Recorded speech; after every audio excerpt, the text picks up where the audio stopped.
নমস্কার, আমার নাম সঞ্চিতা পাল।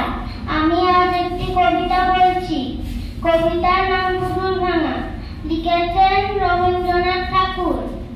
৭-৮-২৭ আমি বলেছিলাম বলে গুরুমশাই আমার পরে উঠলো রাগে জ্বলে।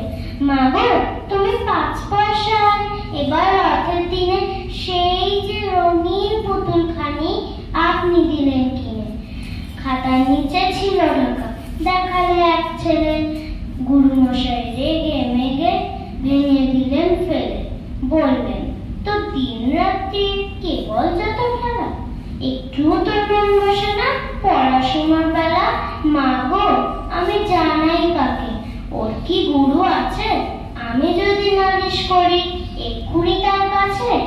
কোন রকম খেলার পুতুল নেই কি মা ওর ঘরে? সত্যি কি ওর একটুও মন নেই পুতুলের ঘরে? সকাল সাজে তাদের নিয়ে করতে গিয়ে খেলা, কোন পরে করেন নাকি কোন রকম খেলা? ওর যদি সেই পুতুল নিয়ে ভাঙেন কেবল রাগে, বল দেখি না ওর মনে তা কেমন তোর লাগে। নমস্কার।